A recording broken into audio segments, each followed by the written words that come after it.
Are you working on some knee rehab, some pain, balance issues, ankle stuff? I've got an exercise for you. Dr. Marcia here, your friendly neighborhood physical therapist, certified yoga teacher, and author of Movement for Everybody. We're going to work on something called star excursions. You're going to get into pretty much kind of a lunge shape in different directions, making a star, or you could consider you're going across a clock, right? Forward, side, diagonals. I like to skip the curtsy inwards. It's not a friendly thing for everybody, like a blanket one to give to anybody. So if you know that works for you, you can go that way. I won't demonstrate it in this video. Now, what you need for that is to be able to stand on one leg. If you can stand on one leg, but you need a little help, have a chair nearby, broomstick, hold the wall, whatever you need. It's still an effective exercise if you have to put a hand down and work on it.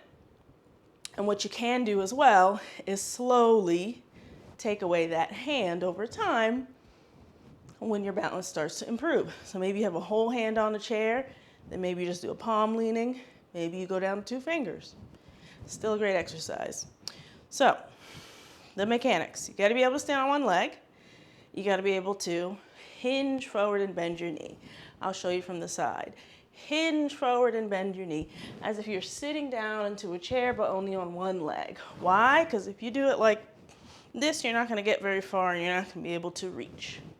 So the goal is to go as far as comfortable and come back up without taking the weight away from the standing leg.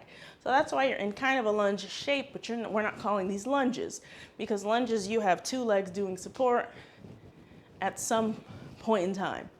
For this, it's only one leg. So let me demonstrate.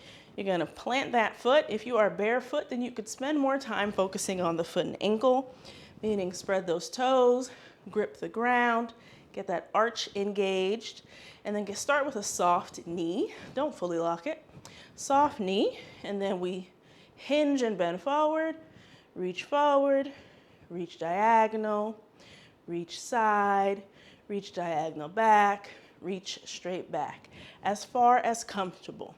Now, if you're having a hard time hitting a consistent spot, put some tape on the floor, put a yoga block as a target, put a cone, and understand that you don't have to do all the directions in a row.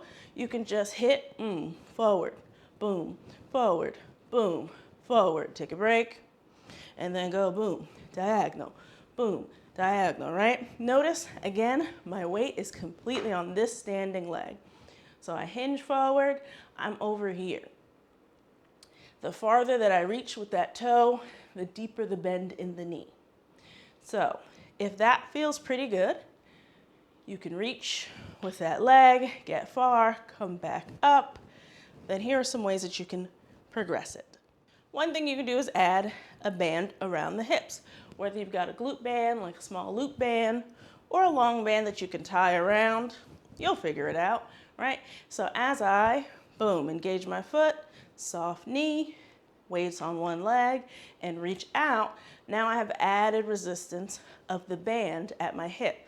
So now I have to make sure that I fight to keep this knee from turning in, right? And I fight to keep these hips smack dab facing forward with that band. So adding the band resistance may not give you, like, depending on what kind of band you have, it may not give you like such a hard, oh my gosh, this is so heavy, but it might be just enough to give you something extra to work on, right?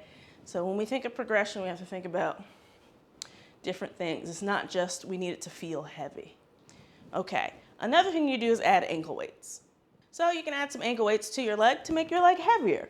And let me turn to the side to demonstrate that hinge some more. And then let's say I'm someone that just wants to work on one direction at a time, and I want to make sure I'm consistent. Then I'll put a little target on the floor.